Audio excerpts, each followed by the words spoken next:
Hey, this is Mark A. Altman. This is Darren Doctorman, This is Ashley Miller, and we are the Inglorious. Treksperts. And this week, it's time is the fire in which we burn week as we once again revisit your favorite movie, not ours, Star Trek Generations. This was last year at Star Trek Las Vegas. We turned the stage over to our good friend Scott Mance to moderate a conversation with Brannon Braga, Ronald D. and David Livingston, and director David Carson as they talked about the making of Star Trek 7. And it's a fascinating conversation. We've been holding on to it for a while, but we thought it was time to share it with you. With some great insights from David Carson and from Brannon and Ron, sharing some stories we've never heard them share before, and beautifully moderated by Metamorphosis superfan Scott Mance. We're really happy to have him, and he'll be returning to moderate some panels for us this year at this year's Trek to Vegas, of course, which is coming up this August, and we hope you'll join us there. We'll once again be curating 4 days of amazing Star Trek content on the Treksperts stage at Trek to Vegas. You can go to Creation End to find out more about that. And of course, we'll also be at some other great conventions. The fabulous GalaxyCon is having its premier convention in New Orleans, and we're all going to be there July 11th through the 13th. So if you want to check that out, it's amazing Star Trek guests. You go to galaxycon.com and you can see all three Treksperts, which will be your last chance to see the three of us together for a long time, because we'll be going our separate ways. No, it's okay. We're not getting divorced. It's going to be a big Trek show. Mommy and Daddy still love each other. Yeah. We're just sleeping in separate beds just because with other people. We divide and conquer. Darren Doctorman will be in Raleigh, North Carolina for GalaxyCon. Their big highlight event of the year, July 24th to 27th. That's a 4-day master event, and Darren will be there with the great Bill Shatner, a lot of other fantastic guests. If you can be anywhere near North Carolina, you want to check that out. And then Ashley will be in San Jose, August 15th to 17th for another great GalaxyCon. They had their premiere event last year in San Jose. It was fantastic, and we think you don't want to miss that one. And then, of course, we'll all be back together again in Des Moines, September 12th through the 14th. So you want to join us in Des Moines, where we will once again be playing our dangerous game. Anyway, Generations, guys, have your opinion changed much of this movie over the years, Darren? Nope. Well, I was expecting a more elaborate answer. Ashley, has your opinion of Generations evolved much over the years? Nope. No. Look, I'll say this much about it. It's a fascinating conversation. I think number one, that in honor of that movie and that panel, which is really quite great, and the fact that we like Alan Ruck, I think we should release this episode on a Tuesday. Just saying, it needs to be ready on Tuesday. I gotta say, sorry, go ahead. No, I say here's the only thing that I've that I have evolved on, and it might be partly because I like Alan Ruck, but I've developed more sympathy for Captain Harriman over the years, because I feel like that guy was just stuck with the worst possible situation. I blame Starfleet, frankly, for the launch of the Enterprise B. I mean, you think about like all of the logistical failures that had to exist for them to rush like the christening of that ship, and that cruise to just sort of take her out, and to put somebody like Kirk on board her. I mean, to do that to the freshly minted captain of the Enterprise, I think is just wrong, and I think that falls on the Admiralty. So He was incompetent. No, I mean, I kind of feel bad for the guy. So there you go. That's my big evolution on it. Yeah, I wrote infamously at the time a review in Sci-Fi Universe called "The Bridge Too Far," look, here's the thing. I think we all had certain expectations of what we hoped this movie would be. Certainly, knowing that it was going to be the last time that William Shatner was going to play Captain Kirk, as far as we knew at the time. And that there was an attempt to bring back members of the original cast. there's no question that the filmmakers had a lot of restrictions from the studio, things that they had to do that were somewhat, misguided. I think, there are a lot of missteps in terms of, it's very talky. I've said this before. I feel that Jerry Taylor did them no favors when, she dissuaded them from doing an action sequence at the top of the movie and convinced them to do the scene on the with the Spanish galleons, which is just the HMS Enterprise, painful. Awful. And unfortunately, there's a lot that's redolent of the TV show, things we've seen in the TV show. And, for me, Star Trek at its heart is an optimistic show. And there's perhaps nothing that captured the Star Trek ethos more than the end of the episode Family, where we see Picard's nephew looking up at the stars. And we realize, okay, the Picard line, he's going to be a captain one day. That'll be the next generation. Yeah. He's inspired to want to be like his uncle and go out into space and be a captain. And, the universe just lays in front of him, and one day he will have this. And what do they do? He was so very gentle. They kill him off screen in a fire. And, okay, here's the greatest sin of all other than the fact that, no, you just don't do that. So it could potentially set up at least a scene that might vaguely make it feel weirdly like okay, like it actually means something. When Picard goes into the Nexus and maybe he sees his family, like the family that we know. His actual family.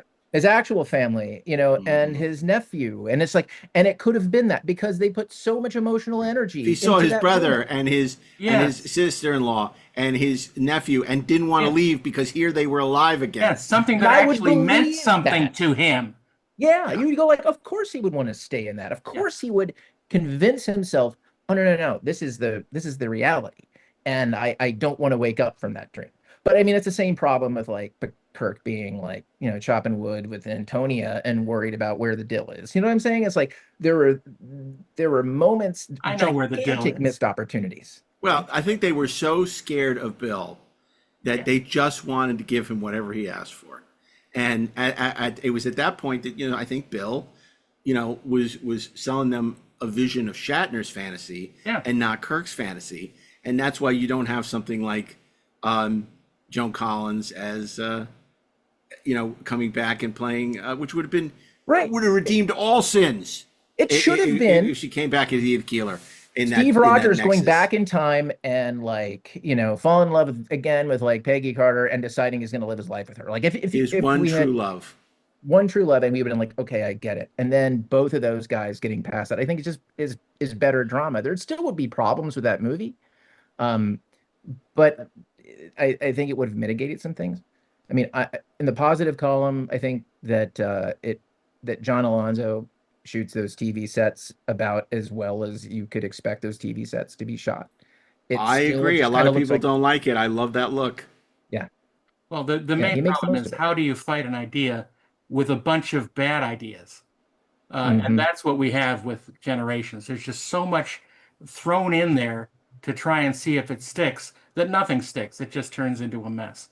Yeah, I think also, and I want to defend them in the sense that this was so rushed into production. The fact that it started shooting a week after All Good Things wrapped, which is really the best Star Trek movie of the Next Generation era, the 2-hour All Good Things. And that there wasn't time to sit and really think about what this should be, what it could be. Yeah. They were coming on the heels of, a short hiatus between 6th and 7th season. And then Ron and Brannon were writing the finale. They were writing the show. They were writing the movie. It was a lot to carry on their shoulders, and there was no time to sit back and say, just because we can do a thing doesn't mean we should do a thing. And I think it needed, but the studio was so anxious to get this into production that they were under such pressure. And, nobody wanted to displease her master's voice, which was Sherry Lansing at that time, because she didn't really know these people. Ron and Brannon wanted to have a feature career, and they were used to basically reporting, doing what their boss said, Rick Berman or Michael Piller, or Jerry Taylor. And so, and Rick also, was not used to getting notes, but feature films were different, and he knew he had to do what the studio asked. And so I felt like, as Ashley will attest, or I will attest, is you push back on bad. There's a way to push back on bad notes, but I think they were so deathly afraid to do that they accepted a lot of the constraints that Paramount wanted to put on the film, without really fighting the good fight, and just did them, and that really, I think, hurt the film that they made. Yeah, their experience in TV actually, I think, worked against them in dealing with that as a feature. Also, as you said, being unfocused, working on all these other things, and it doesn't just apply to the creation of the script, the inception of the idea, the execution of it. It's also in terms of the mental real estate required to respond effectively to the notes, and just hear, well, we want blah, blah, blah, blah, blah, and go, okay, well, bullshit, bullshit, bullshit. But, how do you reframe it and give them what they're asking for in a way that we find satisfying, versus, okay, well, we're also like, we've got so many things on the burner and we're kind of moving them around and they seem to think this is okay, so let's go. There was just too much that was happening. It was a mistake to get Ron and Brannon to write that movie. And I think the last thing, which is obviously a huge change from the TV show, is on TV, the actors, weren't allowed to change a line. They basically, unless they were named Patrick or Brent, weren't really able to give even notes or feedback, right?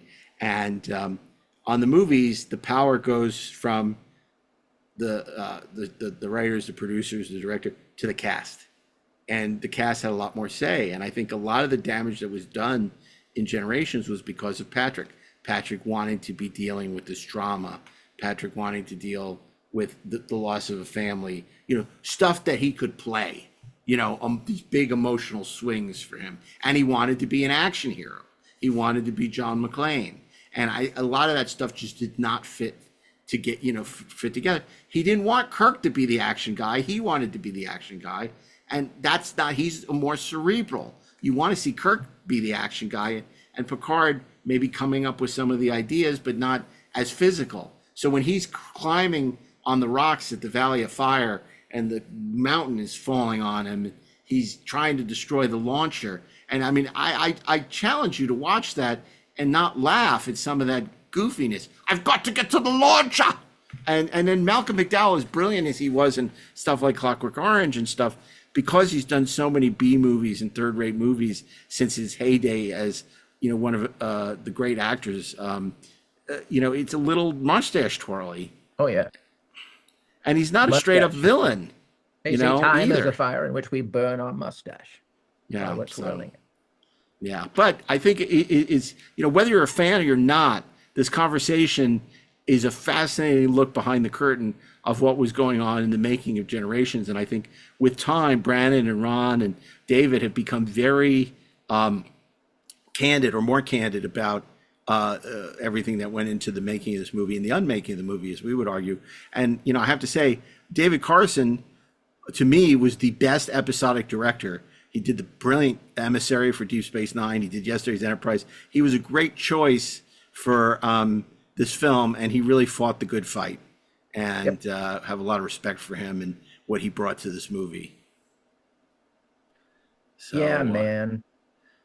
So why don't we listen to this wonderful discussion? We should. Okay, let's listen to it. And a great big shout out to our moderator, Scott Mance. You may know him as the host of Enterprise Incidents, his popular Star Trek podcast where he talks about the original series every week. And we'll be back after this panel from Star Trek Las Vegas with a few closing thoughts. So stay tuned after these brief commercial messages.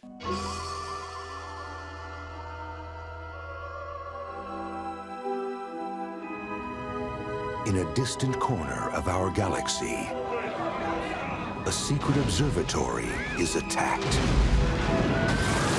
A brilliant scientist is found, and a mysterious ribbon of energy where past and future collide is unleashed. It's a doorway that we call the Nexus. Every ship which has approached the ribbon has either been destroyed or severely damaged. Obviously, they were looking for something. There's still no indication of why they attacked the station. I must return to the observatory immediately. There's nothing I can do. Timing is very important in my experiment. The hell's he doing? I have an appointment with eternity, and I don't want to be late. Someone doesn't care about weapons or power. He just cares about getting back to the Nexus. Star is going to collapse in a matter of minutes. That'll destroy everything in this system. Population. 230 million, sir. Why would he destroy a star? I have to stop him. But I can't do this alone. I need help. I know someone who can. You say history considers me dead. Who am I to argue with history? You're a Starfleet officer. You have a duty. I don't need to be lectured by you. I was out saving the galaxy when your grandfather was in diapers. Now, the torch of adventure is about to be passed. Eliminate them. Klingon vessel decloaking directly ahead, sir. Target their bridge! Full disruptors!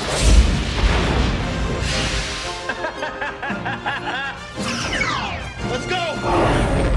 Bridge, we have a new problem! All right, let's move them out. Let's go. Take them out. 10 seconds to warp core breach. All hands, brace for impact! Let's try and cheat death together. Warp 1, engage!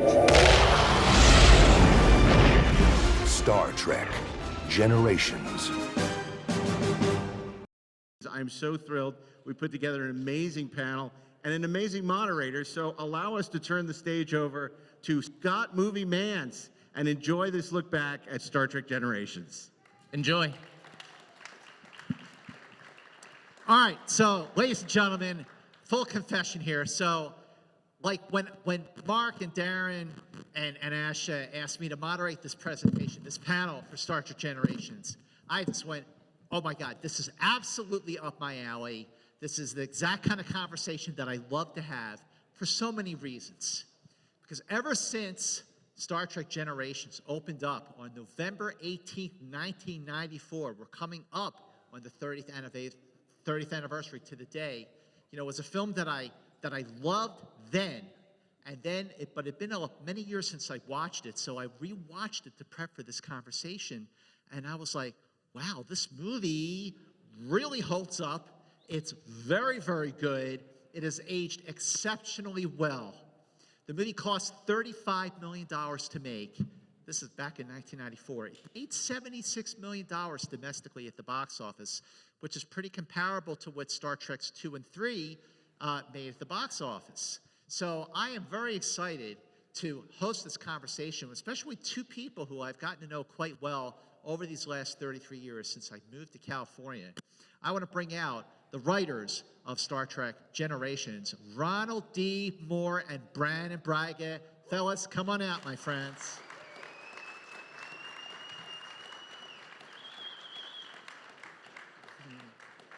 The family Von Trapp, Ronald D. Moore and Brannon Braga. And here is director David Carson as well. Oh, hey. Thank you. And I believe we're also going to be joined, I think if he's either in the room or backstage, producer David Livingston, who was the producer on Star Trek The Next Generation, the TV series. And so he was there. This is Ronald D. Moore. This is Brannon Braga. Fellas, have a seat. And David Livingston, if you're in the room, please come up to the stage, or if you're backstage, please come on out. If not, feel free to come up at any time. All right, so first of all, I don't know when the last time, Ron, Brannon, or David, the last time you actually watched Star Trek Generations from start to finish. Do you remember the last time you saw the film? Quite recently. Excuse me. Now I have a microphone. Too technical for me. I'm only a director. Okay, so it was very recently because I knew we were going to do this, and I thought if I'm going to be talking to the writers, I should really remember what it was all about. So I have done it quite recently. What was your impression rewatching the film? How do you think it holds up after 30 years? Well, I think it's a wonderful film. I mean, and not just because I directed it, but it's one of those things where, and not just because these guys are sitting here either, but this was beautifully written, you know? You have these days where we've always had these things like this film was directed by so-and-so and so-and-so, but actually it doesn't happen enough, to my way of thinking, that the writers are credited in that way, that it's their film. Somebody asked me to come and be here today, with you guys, and they asked me if I minded. And I said I would be honored because it was their film. And I believe it's our film, but I don't mean to be embarrassing about all this, but actually it is a beautifully written film. Does that answer the film? Yes. And I saw it again and I went, wow. Yeah, I went well too. We really made a good movie. This wasn't just some movie. This was a deeply thought, deeply felt, deeply moving experience in a way that you didn't expect it to be. And isn't that one of the great things about entertainment? You go in with one idea of what it's going to be like, and suddenly you find it's so much more. Mind you, I've always thought about this about Star Trek, that it deals with deep, interesting, deeply felt feelings and things that happen in our society. And one of the great things, and that was what I loved about the writing. All right, so and how I had to do it. You know, the thing is that when you were at Paramount, you guys were in such a unique situation in 1994 when you were writing to the end, not just of the season of Next Generation, but of the series itself. There was also another Star Trek series that was really up and running by this point, Deep Space Nine, which you obviously directed the first episode. But what a unique situation that you're writing, you're winding down on Next Gen as a TV series with basically a two-part episode, 2-hour episode that is cinematic in itself. Oh, and we're also writing the first feature film for the Next Generation crew that is going to serve as a baton from TOS to Next Generation. So fellas, like the pressure, the daunting responsibility, the mountain of work that you guys had to do and still bring that quality. And here is David Livingston, producer of Star Trek: The Next Generation. Yay, not my fault. Okay, so Ronald, take us back to that time, to when you were starting to really wind down after 26 episodes of a 7th season and really start to like get into the process of writing Generations. Well, it was actually, there was a much bigger overlap than that. Like, we started work on Generations, I believe, as the 6th season was ending, was when we got the first. I think so, because I'm pretty sure that we wrote the first draft of Generations in between season 6 and season 7. Like, we went. You're right. Right? We went on vacation and we wrote. It was during hiatus. We went to. It was in the hiatus. We went to Maui and wrote a draft. Right. We went to Maui. We're Hollywood people. We Well, went to Maui. It was. We wrote it. We had to fold the vacation into it Yeah, somehow. somewhere there was a vacation too. But as a result, we were working on this thing well before the finale, well before even blocking out and breaking the stories for season 7. Brannon and I were just like in Generations every day. We were writing it constantly and rewriting it and reworking the story and going over and over stuff. And then season 7 was kind of happening at the same time. And then it became, when Michael Piller asked us to write the finale, it was a shock because we just all assumed Michael was going to do it. And then he asked us to do it. And we said, yeah. Oh, what have we done?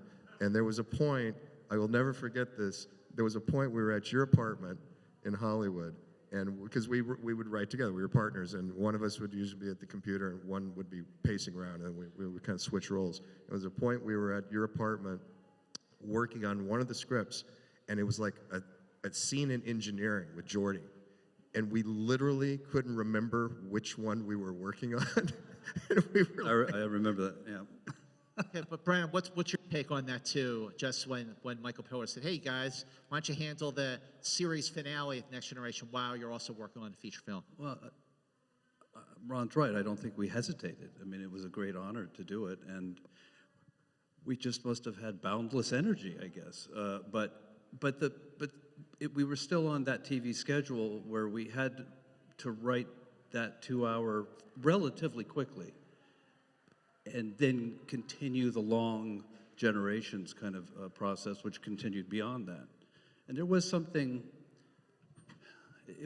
a lot was happening, but there was something odd about doing this bittersweet farewell to the series and the movie that ushers in the characters on the same sets, and going to this to see the poker game, the final scene from All Good Things, and there were tears and all this, and I just remember thinking, the movie starts shooting next week. Yeah, like next week. Oh, we're saying goodbye to everyone until next week. See, that's what makes it so unique. It's like, what other TV series ended like, and we're just jumping right in. I mean, like, I know X-Files was still in production, you know, and would continue to be after that first movie came out. But David, what was it like to be on the Paramount lot while you have the final season of Next Generation winding down?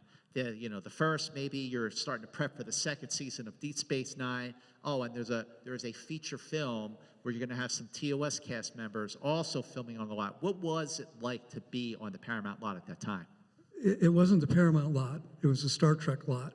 I think at one point we had 9 sound stages producing the various iterations. And I wrote down a date, 2 dates here. March 28th, 1994, Generations, it was the start date for it. On March 11th, 94, was when The Next Generation finished shooting. So from the 11th to the 28th. That was pretty crazy just for that turnaround. And as you're saying, Scott, we were doing Deep Space Nine at the time. That's right. And also, weren't you talking about Voyager? Wasn't that in the discussion at that point? It was, Yeah, but because it definitely wasn't in production for a while. Right, no, but Voyager actually started shooting not until, let's see, September of 94, so there was still a time. But it was the Energizer Bunny. It just kept going and going. Every time Rick, he would come to me and say, well, now we're doing this show, now we're doing this show. It happened 3 times. He would tell me, we're doing another iteration of Star Trek. It was extraordinary. Where in show business has that ever happened? Well, let me stop it right there, David, because not only were you doing all these different shows that were like happening kind of around the same time, but guys, none of this 10 episodes a season stuff. You were doing 26 friggin' episodes a season of Next Generation, 26 episodes of Deep Space Nine, eventually Voyager. You know, you had 22 episodes of season 2 of Next Gen, but that's because there was a writer strike going on. Like, and then you go into filming the friggin' movie. Like, it's just like, how did you even like make it through? All right, but before I get to that, so one thing I got to point out, and I've always wanted to say this to you guys, say, All Good Things is not just one of the finest episodes of Next Generation or Star Trek in general. All Good Things is one of the very finest series finales ever produced in television.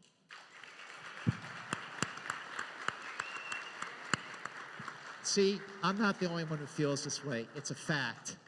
But how was it for you? What was the difference writing for TV versus writing a feature film? How did you approach Generations different than approaching even just writing, All Good Things? Ron. I think at the outset, I didn't approach it that differently. I kind of felt like, well, we've done 2 hours before. This is another 2 hour. And so, okay, well, I get this. We've been around the block on this a few times.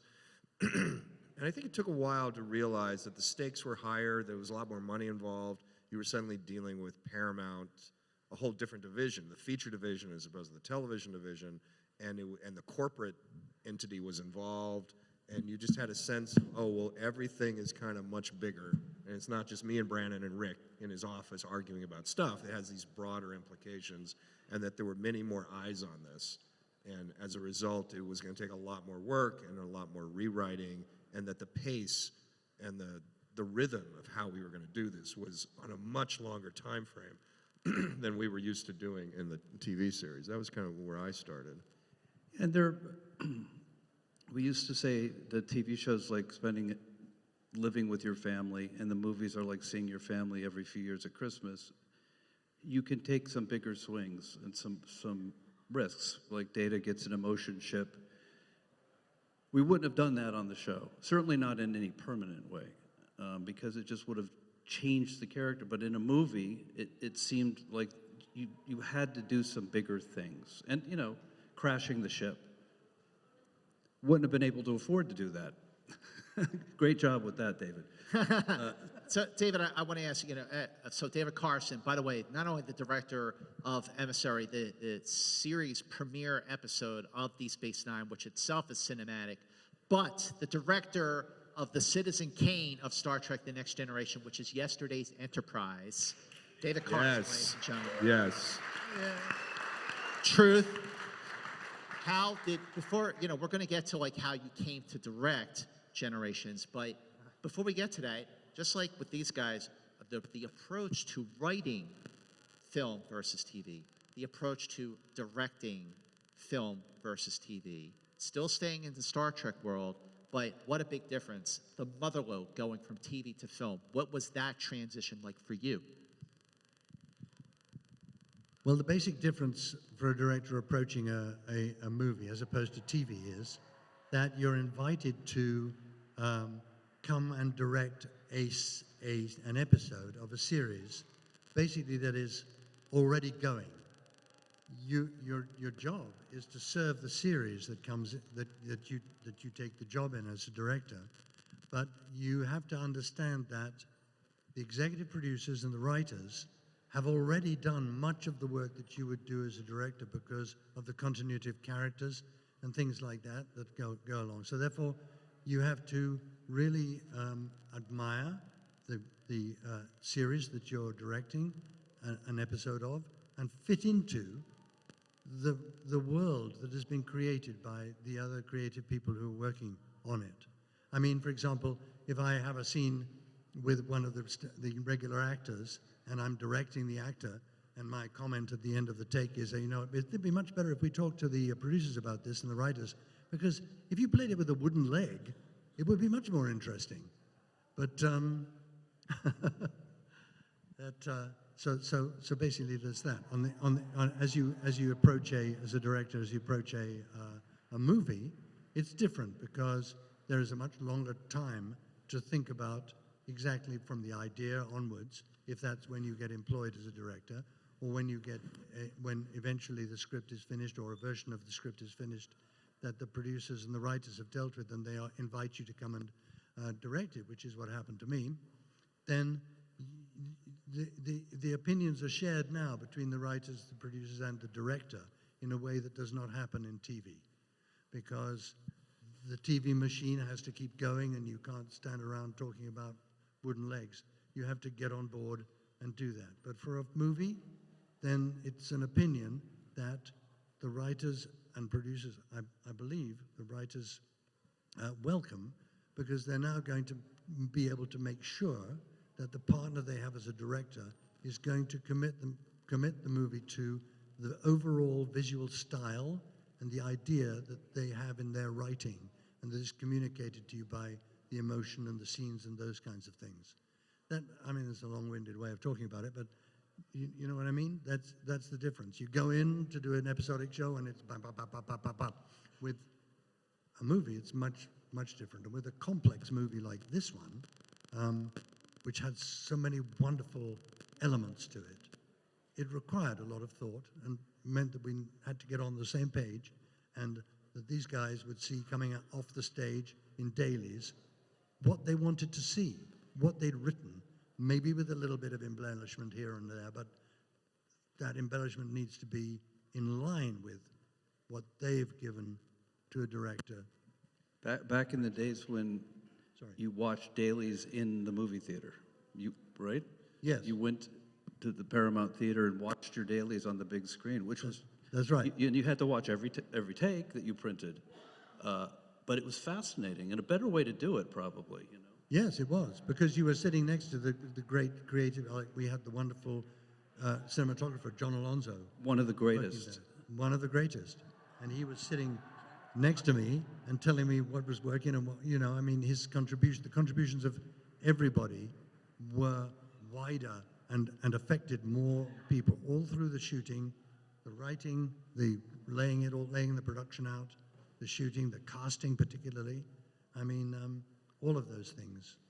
Luckily, the people we all worked with on Generations was a wonderful wonderful bunch of people who were very, very, very skilled in what they did.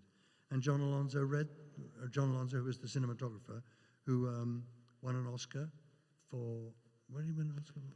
Yeah, Chinatown. I was incredibly lucky to be working with him. People, this is a little anecdote. When I was meeting cinematographers for the to work with on the movie, John Alonzo was one of the cinematographers I met with, and I was told, you don't want to work with John Alonzo, and I went, why not? Because he'll take your movie over. He's a very strong personality.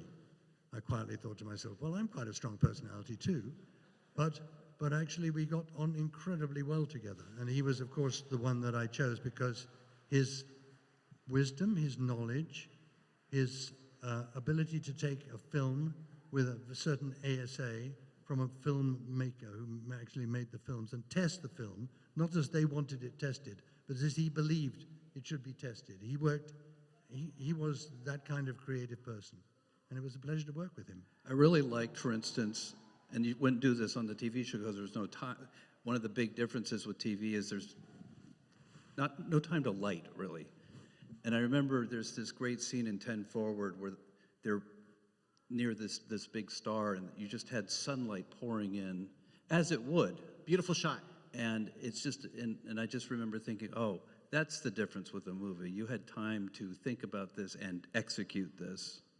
All right, so this next question is, there's a little bit of a setup here for this next question, so just bear with me here. Okay, so this isn't just, oh, we're doing a next generation film. Okay, well, wait a minute. Okay, no, this is going to be, TOS handing the baton to next generation on the big screen. And, Ron especially, I know you, massive TOS fan.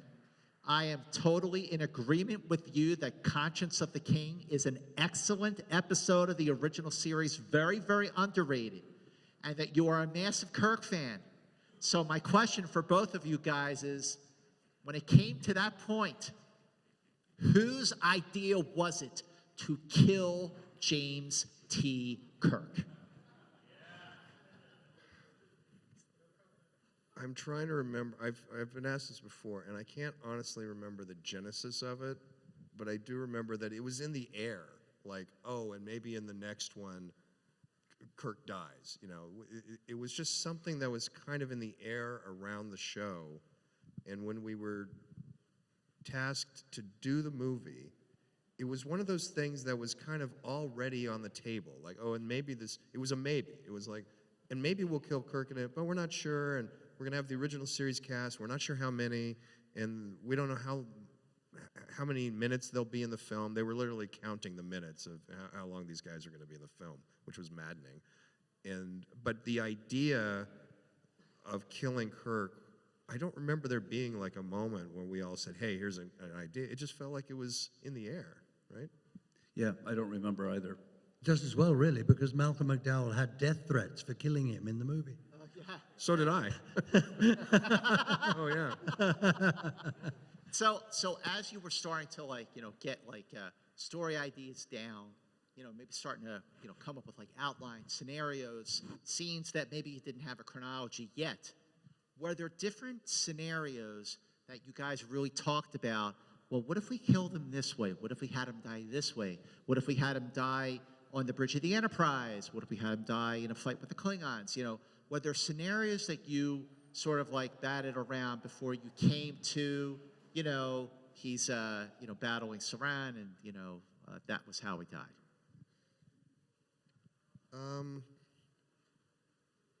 My recollection is, there were big concepts that were thrown around for the movie in general. Brannon I remember, had this picture for the poster. You kept saying the posters for this movie should be the two Enterprises firing at each other. That's the movie. And we started from there. So we always knew there was going to be conflict, there was going to be some kind of thing, and only one ship can survive. That was kind of like a flavor of what we were talking about. And then the death of Kirk, I think it was always going to be, we knew Picard had to be there, so he had to be involved, and you knew that Soren was going to be involved. So we always kind of knew those three men had to be at the end. and that it was going to take place at the end. And I don't think there was ever a version where Kirk was on the Enterprise, on the bridge. I think it was always on the planet or some... On a bridge. A planet. Yeah. And maybe he was in the Nexus. There might have been one where he died in the Nexus or something. Yeah.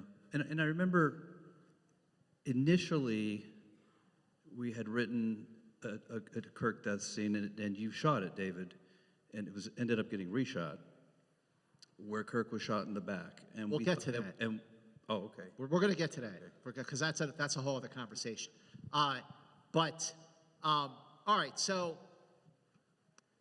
in the development of the screenplay, again, which sounds like it took a whole lot longer than the development of any of the teleplays you did for the shows. In terms of just dealing with like Rick Berman and Michael Piller, other story editors who worked on Next Gen, like what was that? But now you're writing a feature, so now you're dealing with studio notes, and this like how did that surprise you? What were the biggest challenges? Well, captain notes. We Captain Kirk and Picard notes separately. Yeah, which we never got on the show. Like you never really got actor notes on the show. Well, let's talk about that. Well, do you remember the meeting we had with Bill? I remember feeling like a young ensign, getting my ass. First time we meet with Bill Shatner, we go and sees us and he goes, "Hey, oh, they're so young. They're so young." We sit down, and then we're on the couch, and Bill was over here in Rick's seat, and Rick was like uncomfortably squirming in another seat because Bill had taken his chair. And so Bill's like fundamental note that he wanted to talk about was that Kirk was not integral to the plot. This was the note. And we kind of knew that going in, and so we were prepared. And so we were like, well, here's why he's so integral to the plot. And Brannon was in the middle of this long like spiel about, you know, the theme of the thing is mortality, and Picard's facing it, and Kirk, and there's the Enterprise C, and, you know, or the B, and all this. And Bill is sitting in the chair, and he's not giving us anything. He's just like this. Okay. And just monosyllabic as Brannon keeps pitching his little heart out. And Brannon summarizes the whole thing by saying, and that's why Kirk is integral to the plot. And then Bill pulled out the Kirk voice, and he was like, but he's not, in fact, integral to the plot. Wow, and that's pretty good. And both of our heads like snapped back. And we were like, Kirk is not integral to the plot. Brian, what was your take on that moment when Well, you got that's Kirked? exactly what happened. Yeah. You got Kirked. Like, you know, this is the guy. This is the guy.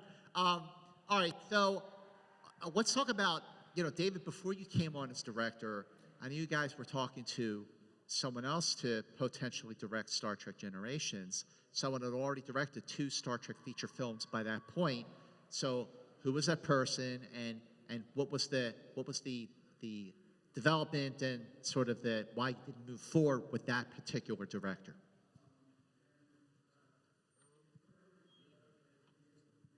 Nimoy. Yeah, we did talk to Leonard D-Boy at the outset. That's right. And we did not. Rick Berman talked. Rick, that's really a question for Rick, and he had some issues with the script. I think it was the Nexus. I think he didn't get it, or he didn't want to get it, or he didn't think it worked. I think he just didn't think it worked. And I know that he and Rick had a meeting in Rick's office, and that we went over to the Cooper building immediately after that. Like, we literally saw Leonard coming out and walking to the parking lot. And then we went into Rick's office, and Rick was like, no, that's not going to happen. He's not going to do it. He wants a total rewrite. He wants to do a whole different movie. And it was like, and we were kind of stunned, and it just went away. Okay, so Dave, when it got to a point where you were not only meeting Shatner for the first time, but you were meeting Shatner and Patrick together, was that like at a table read? Was that just at a separate meeting? Was that maybe when you filmed the very first scene, like a rehearsal rather? Tell us about the first time you were in the room with Patrick Stewart and William Shatner. Do you remember what that was? Excuse me. The production had started before I met them, but I mean, I knew Patrick because I've been working on The Next Generation, of course, And but I didn't meet Bill with Patrick until we actually started the movie. I met Bill privately, and we had several conversations in a restaurant, and that's how my relationship with him began. He was this very jolly. I mean, it was very pleasant discussing, what was the kinds of things that he wanted to do and liked doing. We weren't talking about the script, because the whole purpose of it was that I should get to know him. What I wanted to do was get to know him. I mean, he was a titan in our stories we're telling, and we were benefiting from all those years. So I wanted to make sure that I knew him very well when we all started to do this. Before they met, there was a situation with some of the actors, which I found very interesting, because there was a new ship, and we knew that there was going to be a new crew, and we got a wonderful collection of actors who we cast to be in this new crew, and I got them together to rehearse the first lines of the thing, just so that we could get to know each other. And the same deal, I asked Bill to come along. He was now on board, and do a rehearsal, just a rough rehearsal with them. And I was very pleased with what had happened with the casting, with all the other people, the new engineers, the new people for the new Enterprise. And what was really, really fascinating was that when we put this together on the stage, these young actors were experienced actors. They'd done a lot of work. They were in their 30s, some of them, and were very, very experienced and really, really good in their readings. I put them in this room, and we started to read the scenes. And to my horror, these kids, I call them kids, they started to stumble and not read the right lines properly, and not have the kind of inspiration and drive that they had, in spite of me trying to rehearse with them. That evening, I called one of them, who I happened to know, and I said, "What happened? What exactly happened at that rehearsal? You know what I'm talking about. All of you suddenly were dead, and Bill was running around and having a good time, and that was terrific, and we all got to know him. But honestly, you were not being as good as you were when we had our readings and discussed all these the crew." And he said, "Well, David, do you understand what Star Trek really means?" I said, "No, I obviously don't." He said, "No, well, to us. I mean, we've known Captain Kirk since we were little kids, right? We wanted to be on the bridge of the Enterprise. We wanted to be there with them doing all that stuff. And suddenly, we are in a rehearsal room with Captain Kirk." I said, "So?" "But you don't understand. This is somebody we were overawed by. All of us were overawed by. None of us planned to be, but we found that we were stuck in this sort of time shift. And it was a really, really interesting way to see how the story could be told from that point of view. Not that Captain Kirk was a hero when the thing started. He wasn't about to die. He was being celebrated as a hero, as in a way they wanted to celebrate him in that room at that time, rather than just getting on with it and doing the acting.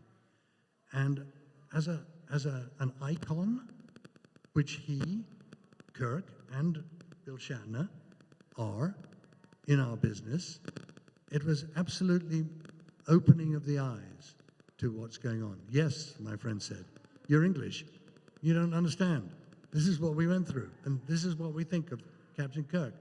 Not having conversations over drinks, but just in our hearts.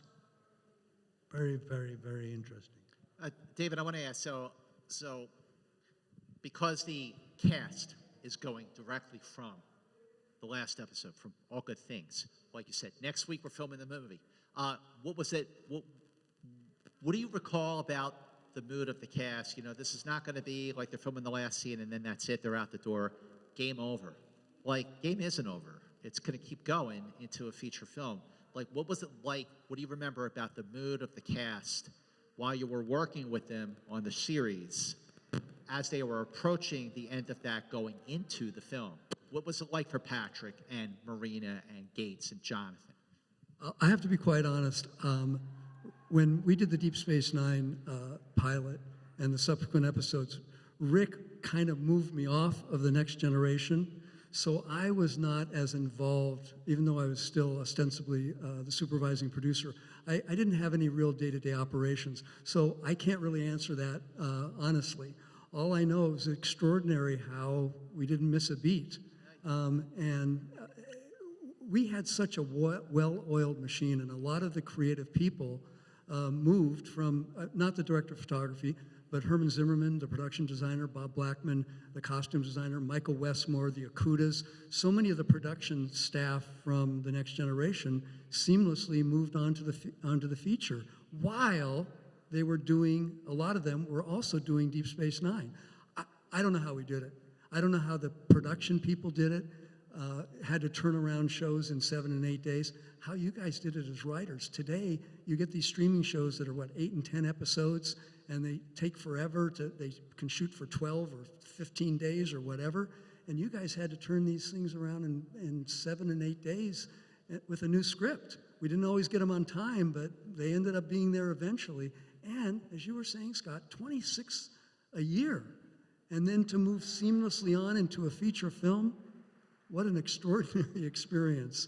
But we were all I wasn't that young, but we were all young and energetic, and let's climb the mountain. And when you're in that moment, and I'm asking you guys, the three of you, when you're in that moment, do you even sense what it's going to be? Or it's all about the work at that point, isn't it? And just living to die, to live another day.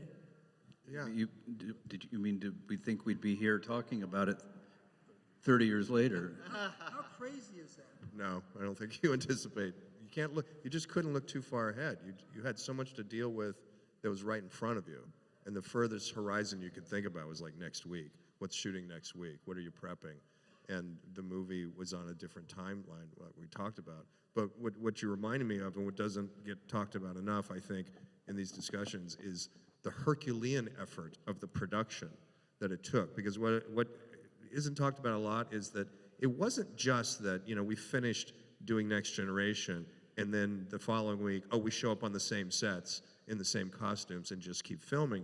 They had to rebuild a lot of the Enterprise, because the Enterprise was not ready for a 40-foot screen. It was designed and lit and prepped to be shot on a television monitor, right, in 4:3, and with not whatever standard definition was back in those days. And the idea suddenly this was going to be projected in a movie theater, everyone on the production was like terrified, because, oh my God, you would see the screw heads on the bulkheads. The costumes suddenly you would realize weren't as perfect as you thought. And there was this enormous effort that the production went through to refurbish and redo the costumes, the sets, the lighting, everything, so that when you saw it in the theater, it looked gorgeous and beautiful, like you always thought it looked in your head when you're watching on TV. But if we had literally just shot it in the next week, you would have been kind of appalled when you went in the theater. So, while I was rewatching the film, and one of my favorite moments of the movie, or at least the first 20 minutes or so, it's subtle. It's a subtle moment, but it's so beautifully depicted, the way Shatner played it.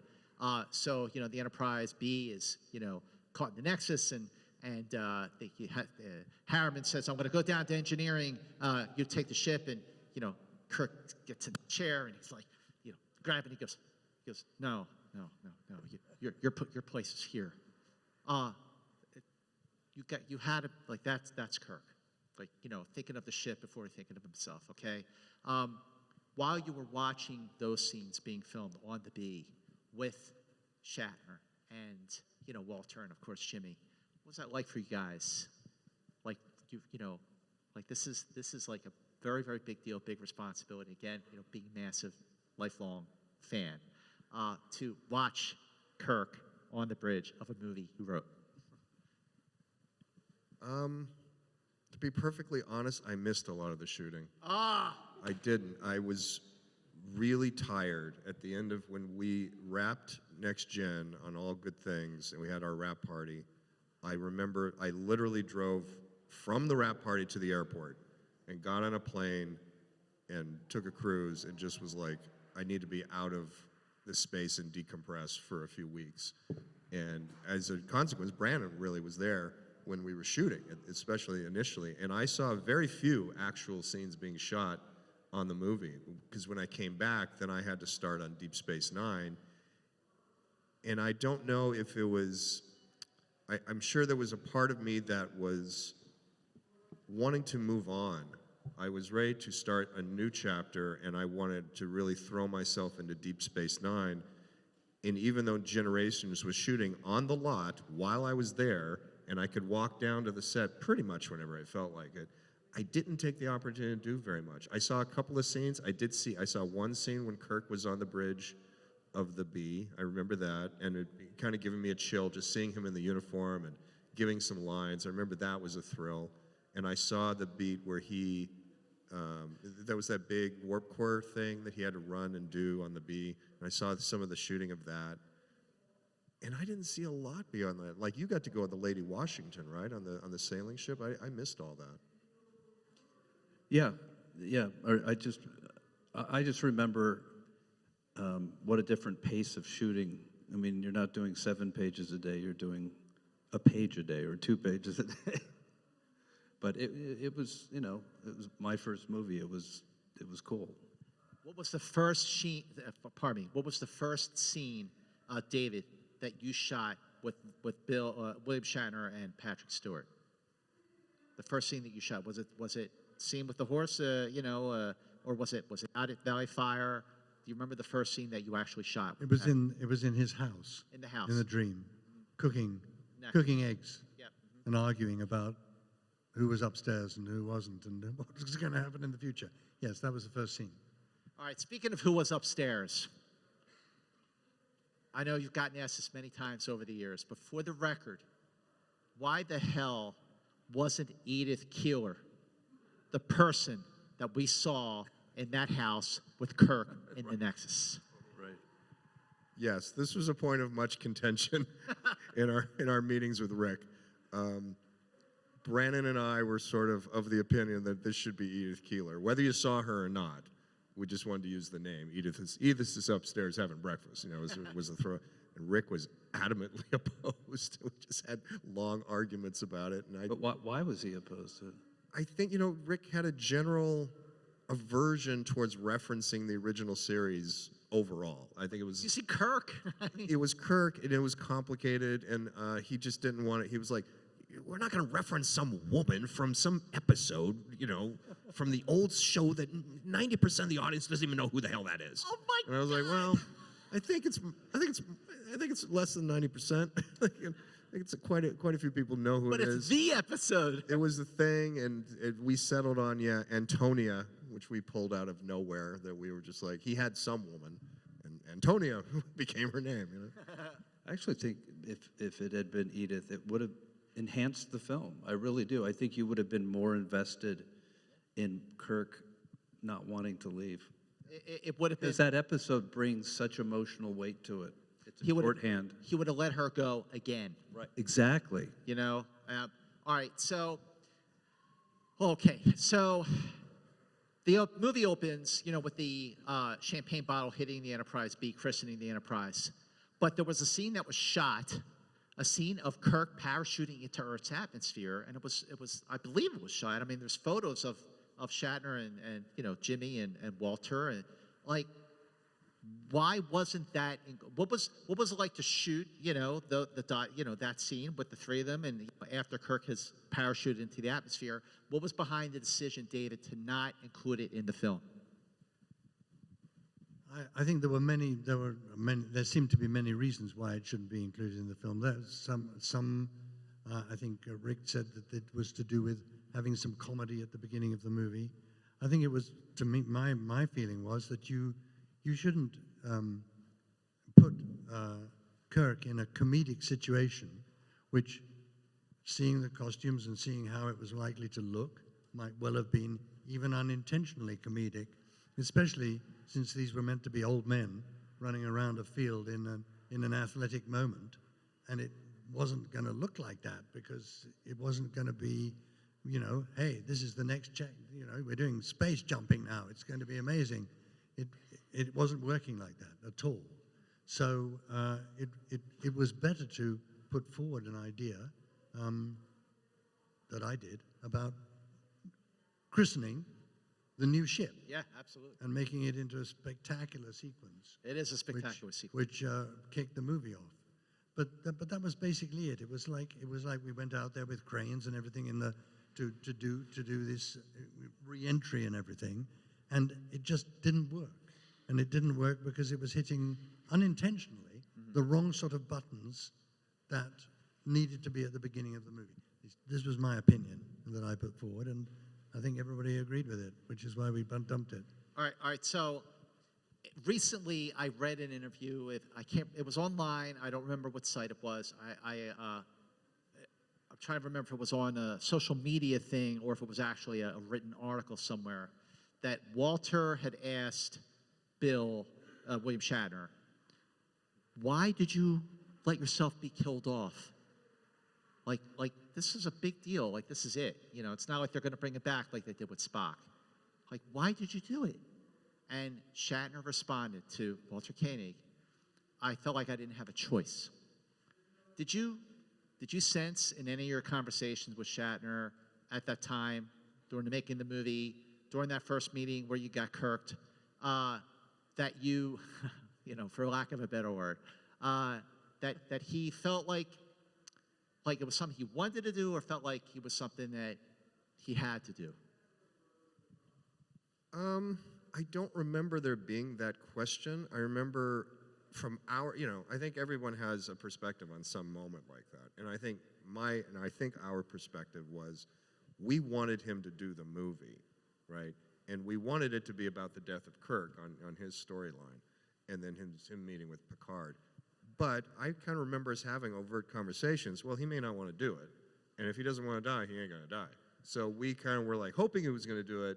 But I kind of know that if he had come back and said, well, I'll do the movie, but I don't want to die in the end, we would have said, okay. I mean, we'd have been disappointed, but there was no question we wanted him in the movie. So I'm not disputing Bill's, how he felt now or at the time, but I just know that from where we sat, it wasn't a question of, well, it's this or nothing. It was like, well, we wanted him in the movie. It was really important that he was in the movie, and we just had this idea for what it was supposed to be.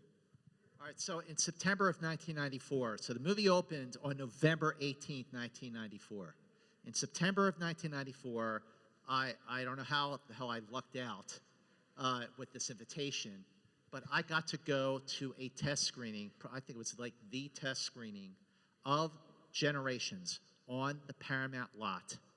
And I had met you guys a few times over the previous years, you know, doing the convention thing and everything. And I said hi to you, and you said hi and seemed a little nervous, understood why. And I'm watching the film, and I'll get to your questions in a sec. After this, watched the movie, Kirk gets shot in the back, and I remember vividly watching the film, and Soren shoots him in the back, and I went, what the hell? Like, that's it? And then the reactions came back from those screenings. And then you had 2 months to go back to the Valley Fire, rebuilt that bridge scene, reshoot it, cut it, edit it, score it, everything, color correct it. What was that period of time like, right after that test screening, where you had to majorly hustle? We spent about, I think, at least an hour and a half standing in the parking lot at 10 o'clock at night. Sherry Lansing was there, the head of the studio, Ron and myself and Rick. David Carson, you probably were there. And we were like, what are we going to do? The ending doesn't work. Kirk's death doesn't work. And we realized we had to rewrite and reshoot it. I don't know that we came up with the solution at that time, but we all agreed. And fortunately, Sherry Lansing was there to approve of this very expensive reshoot, because in the original cut, that bridge didn't collapse. That's right. Like all that stuff, you had to shoot. Yes, I think I think what's interesting about that is the fact that the argument about him being shot in the back started long before we actually came to shoot it. And I had meetings with Rick saying, I do not think you should shoot him in the back, because now I mean, with the actor's story that I told you is about the respect that there is for the character and the creation of this extraordinary character as an icon of American entertainment. Could not be that he gets shot by a baddie in the back. That could not be the way to do it. But nobody really listened to us. But a little anecdote about that is that even when we were about to shoot that scene of him being shot in the back, which of course you can see on the internet, we called the studio and got on the phone, and Bill Shatner, I mean, everybody got on the phone when we were standing in the middle of the desert saying, we're about to shoot this, please don't let us shoot it. And we had Kirk there, everybody saying, we have to try and do this in a different way. But the answer was no. Wow. We're not going back. And I will... We basically said to them, we're here, this is going to take us a day to shoot. If it doesn't work out, and you guys show it to people and it doesn't work, we're going to be back here, and it's going to cost us $3 million to do it. Whereas, well, why don't we stop doing it here, since everybody seems to be, you know, Malcolm, Bill, everybody was unhappy with the fact that we were going to shoot it like that. Yeah, and you know what? That's absolutely true. I kind of remember that phone call, and I remember these arguments, and I will say, for the record, I am the one that wanted to shoot Kirk in the back. That was something I pushed for, I fought for until the bitter end, until I saw it and it didn't work. Right. And what it was in my mind, and Brannon was I mean, we were on the same team. We wanted to do it together, but I was really the one that was like going up this hill that I just was determined we had to do this. And I had this idea in my head that was very much of an unexpected end, and that there was something, I didn't want him to go out on the bridge, and I didn't want to do the big heroic thing. And you know, I was kind of influenced directly by the end of Sands of Iwo Jima. John Wayne, at the end of Sands of Iwo Jima, and he's led his men through this whole thing, and he's John fucking Wayne. I mean, he's like the biggest hero in the world. But at the end of the movie, he's just sitting in the sand with his guys, and they've taken the Mount Suribachi, and the flag has gone up, and he's there, and they're starting to smoke a cigarette. And off camera, there's just a sniper bullet, and he's shot in the back, and he slumps over. And it's just like this moment of like, oh my God, this great hero can go down in this little thing. And that worked, but this didn't. And it was just like a moment of trying to, in retrospect, it feels like I was trying to shoehorn some idea into what this film was that didn't belong there. So yeah, so ultimately, it didn't work. Nobody liked it. I didn't like it. We all went, okay. I remember Sherry Lansing when we were sitting in her office before the parking lot and the test scores came in, and she's very fast and she's very smart, and she was like zipping through it, and she puts the test things down and she says, well, you have a good movie with a bad ending, so you're gonna have to reshoot it. And it was just like click. There wasn't even like a great discussion. It was just like, that's what we're gonna do. It was like, okay, yes ma'am, that's what we're gonna do. But the interesting thing about that, hearing that now after 30 years, damn it, is that now to hear you talk about it, because we never talked about it. No, this was always went through Rick and everybody else, and then we were told no, you can't, you have to shoot him in the back. We didn't know that was coming from you, because now you talk about Sands of Iwo Jima and that image, and I know exactly what you mean. We didn't give you that image of the shooting in the back. We didn't link up with you, obviously, in some way, and that's why when it came to the screening, nobody liked it, because it was just we shot it as an anticlimactic. You know, Kirk turns away, the baddie grabs the gun from the ground and shoots him in the back. Totally different from what you meant. All right, let's go to questions. Sorry about right that. over here. What's your name and what's your question? My name's Kent. Brannon, Ron, great shoes, by the way. Loved Enterprise, loved BSG. So my quick question is, if you guys if you look at the current state of episodic production, you guys had to churn out 24, 26 episodes. This huge arc, a lot of work.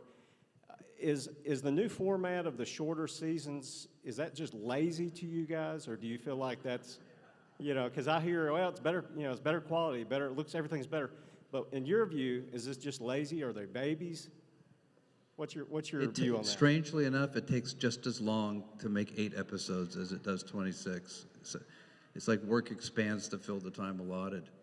It doesn't feel like less work to me. Ron, what do you think? No, I agree. It's still really hard. And looking back, it's crazy that we used to do 26. I mean, it's just the pace of that is, I can't imagine doing that anymore. But somehow, yeah, it doesn't feel more relaxing. It doesn't feel like we have, oh, so much more time. It still feels like every single episode we're fighting the schedule and fighting the budget and trying desperately to get enough pages shot that day. And I don't know how we did it. We did them in 7 days, and sometimes we do one in 6 days. Every once in a while, to save money, you do a bottle show in 6 days. And we just did it. It was just like, we didn't know how else to do it, so we just did it. Right over here. Next question. What's your name? What's your question? Good afternoon. My name is Scott, and my question is about one other death that happens in this film, and that is the Enterprise D that dies a bit of a death. I was just curious, was it always the plan to blow her up and move on to E, or was there ever any talk of bringing her forward into the future of the films? Excellent question. What's the question? Was it all the plan to blow up the D, or was there talk about maybe like keeping the D going until like, you know, first contact? Well, we used to joke, I mean, we used to talk about the saucer separation, and I don't remember if we did it on the show, did we ever? So we talked about it. We talked about it. And I don't know, just, it's one of those big movie sequences that seemed, is about... Oh, there was actually, I remember at the end of season 6, we had pitched to Rick the idea of crashing the Enterprise at the end of season 6.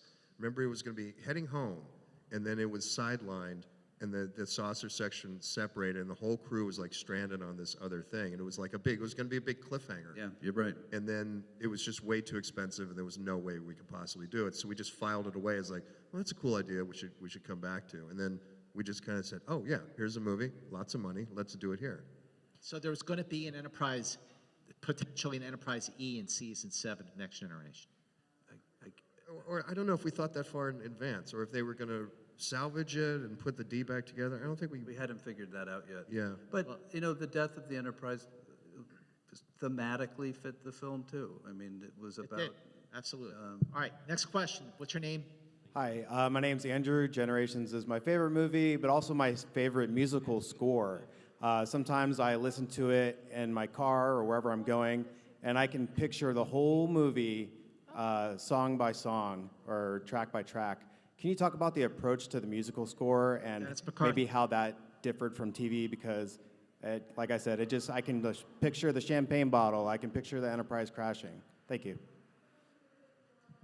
The music. Well, it was one of our TV composers, right? Dennis McCarthy. Yes, Dennis McCarthy. Dennis McCarthy, and who I think is a wonderful composer, who composed for this movie. And it was his idea to use the choir that is in the opening sequence, and the whole of the opening sequence, and the way that it actually moved through the entire movie. I too love the score. I think it's a wonderful piece of music, especially at the beginning, where it carries this little tiny dot across the screen, and you follow it, and it becomes a champagne bottle, and what is going on, and asks those innocent questions, and crashes into, and he managed to retrieve all those emotional moments from that opening sequence throughout other parts of the film, so that the musical score has an incredible cohesion, it seems to me, of emotion that he used, and being given that enormous canvas rather than an episodic to work on. I think he just went to town, and we saw, like with so many of the people who worked on the film, how incredibly talented he was too. Not that we didn't know, but this is a wonderful piece of music. Okay, so just to bring it home, Ron and Brannon, I just want to ask, like, what are your feelings about Generations today, now, after 30 years? Ron?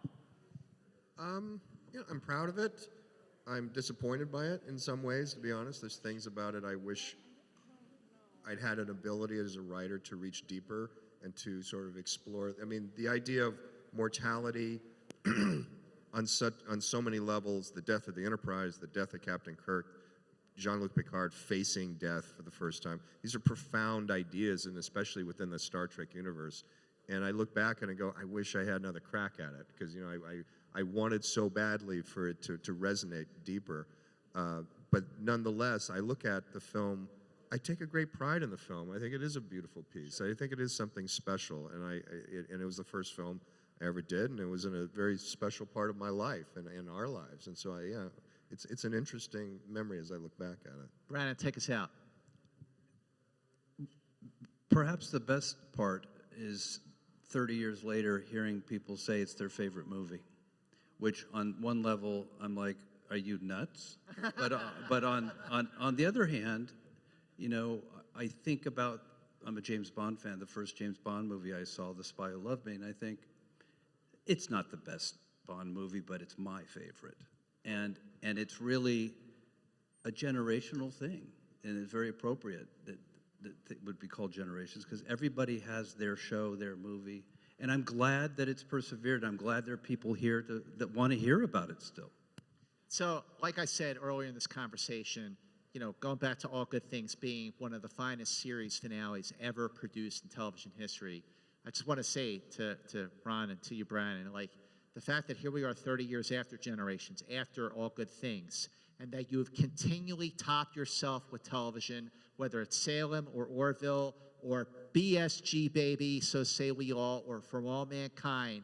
Gentlemen, thank you for incredible, incredible, incredible work. And you know what? Let's hear it for Generations, baby.